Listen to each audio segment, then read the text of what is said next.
leg presses. A couple of things I want to go over whenever we're doing a leg press. A couple of main things you want to remember, right? So this could be a movement that really blows up your legs if you're doing it right. A lot of times, believe it or not, most people are doing too much, right? We think a lot of times, I gotta be getting all the way down. I gotta be doing all this extra bullshit in hopes to help myself grow. But in actuality, it's actually holding you back more than it's actually helping you grow. This is a really good example of that. I see a lot of people whenever they're doing this movement, they'll bring it down too low. Their butt will come off the pad, their heels will raise. You know what I mean?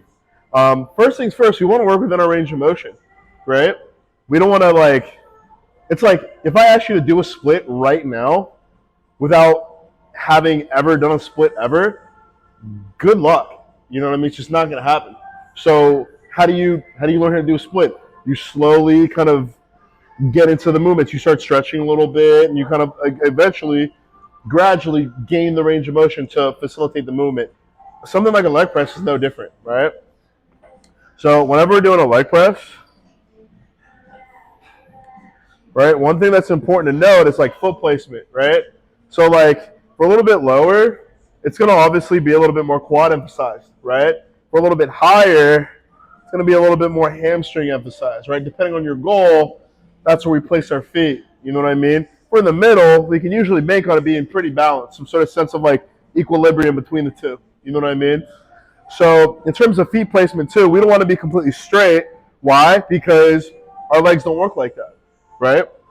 We actually want to turn out very slightly, about 15 degrees. 15-degree adduction is where our glutes tend to turn on and kind of help out with the movement as well. And we have a lot of muscles down here. We want to be able to use all of them, right? So turn out the feet very slightly. And then whenever we're getting ready to do the movement, we want to be able to distribute. A lot of coaches will tell you to distribute the tension through your heels. But then what tends to happen with clients is they do this. But that's not correct either. You're actually breaking tension. You're losing leverage, right? You actually want to distribute that tension heel to toe. So on the outside of your foot, this outside curvature of your foot is how you want to distribute that tension, which is why we're turning out very slightly, and we want to make sure that our knees align with our big toe, right? So whenever I'm getting ready to do this movement, I'm just going to go ahead and bring it down, right? About here, right? Because if I bring it down any lower, you'll notice my butt starts to lift off and my back starts to round a little bit, right? So my erectors start to overcompensate and take over the movement, you know? They're just doing their job. However, we're not hitting erectors here. We're hitting legs. So we want to make sure that we stop just far enough to where we have maximal tension on our legs, not so much in the other areas that we don't need to necessarily facilitate the movement, right? So bring it down. Boom.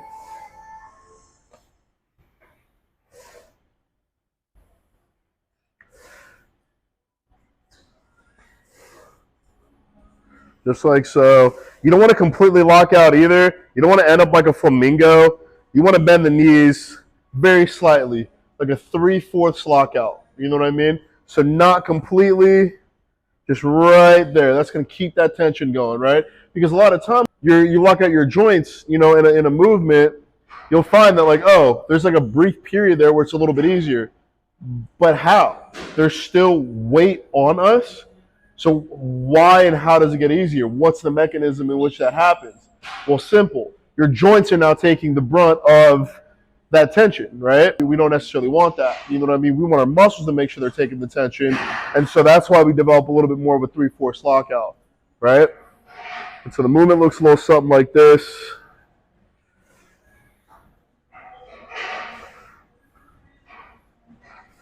Just like that. Distributing that tension, heel to toe, 3/4 lockout here, boom. And that's how you do a leg press.